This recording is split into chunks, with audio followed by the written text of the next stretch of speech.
Hello दोस्त, आप कैसे हैं। मैं उम्मीद करता हूं आप अच्छे होंगे। फिर एक नए वीडियो के साथ आपके सामने मैं उपस्थित हुआ हूं। मोटिवेशनल वीडियो है, ठीक है। तो आइए देखते हैं इस कोटेशन का क्या भाव है, ठीक है, और इसका क्या अर्थ निकलता है। और मैं उम्मीद कर रहा हूं कि आप मेरा पूरा कोटेशन देखेंगे और कुछ न कुछ सीखने का आप प्रयास ज़रूर करिएगा, ठीक है। आइए देखते हैं, इसको पढ़ते हैं। अपने ज़मीर यानी कि 100 की पहचान। अपने ज़मीर यानी कि 100 की पहचान को बनाए रखने के लिए न केवल स्वार्थ की बलि देनी पड़ती है, बल्कि अपनी रुचि जो आपके पास सामर्थ्य के रूप में है, ठीक, की भी बलि देनी पड़ती है। यह वह कर सकता है जो देश का सच्चा नागरिक हो। जी हाँ, कहने का मतलब ये है कि यहाँ पे जो आपके सामने बातें रखी जा रही हैं, कभी कभी इंसान के जीवन में ऐसी परिस्थितियाँ आ जाती हैं कि वह अपने अच्छा काम करने के लिए, जैसे देश का सच्चा नागरिक अच्छा काम करने के लिए, अपने 100 की पहचान बनाने के लिए कभी कभी वो उस चीज़ को कुर्बानी कर देता है जो उसके ईगो या तो उसके एटीट्यूड पावर के रूप में होती है। जैसे ऐसे समझिए कि मान लेते हैं कि कोई व्यक्ति बहुत ज़्यादा शक्तिशाली हो और उस शक्तिशाली बनने में उसने बड़ी मेहनत की हो, काफ़ी ज़्यादा रियाज किया और बहुत ताकतवर हो। या कोई व्यक्ति के पास बहुत ज़्यादा पैसा हो, जी हाँ, बहुत पैसा हो। या तो किसी व्यक्ति के पास शक्ति के रूप में ज्ञान हो, यानी कि सामर्थ्य के रूप में किसी व्यक्ति के पास बड़ी शारीरिक रूप से ताकत हो, आर्थिक रूप से पैसे से बहुत मजबूत हो और नॉलेज के बल में बहुत अधिक हो।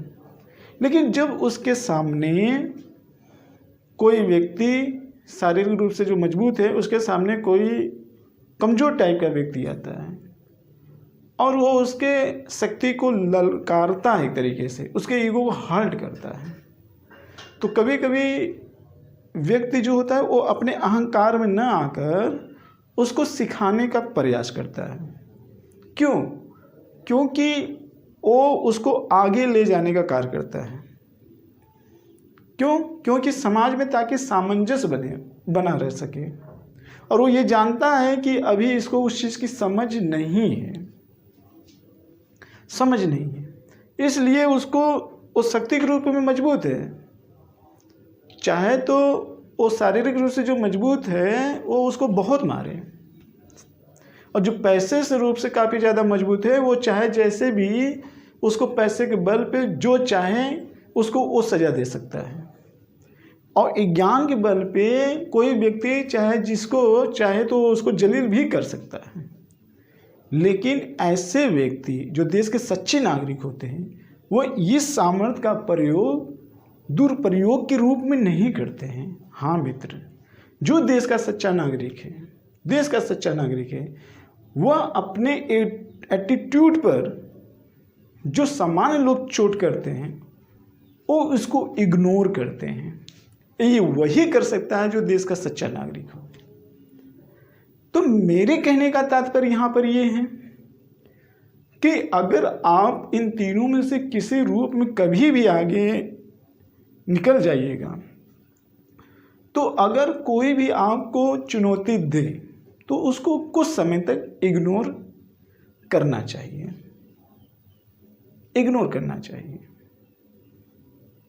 और उसको ज़्यादातर कोशिश करिए समझाने की। और आप जब इतने परिश्रम से मोटिवेट होकर इतनी पावरफुल चीज़ों को प्राप्त किया है, तो आप दिल से समझाएंगे तो निश्चित रूप से समझ जाएगा। वहाँ जरूरी नहीं है कि अपने शक्ति का प्रयोग दिखाना। अगर आप अपनी शक्ति का प्रयोग उसके ऊपर दिखा रहे हैं, उसके मूर्खता पर, तो फिर आपका वो अर्जित की गई हुई शक्ति कहीं न कहीं किसी न किसी दृष्टिकोण में निरर्थक साबित होगी।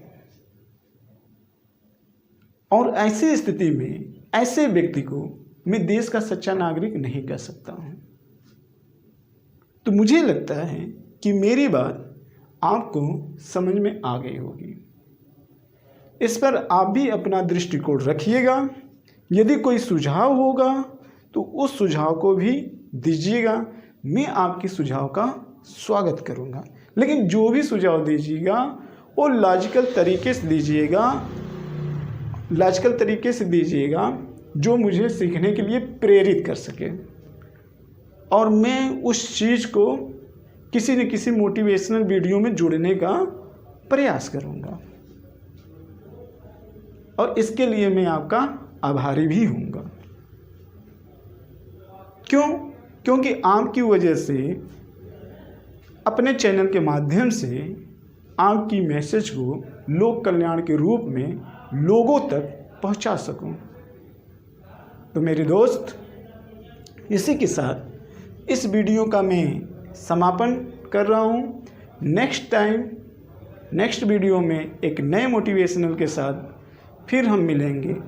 जय भारत, जय हिंद।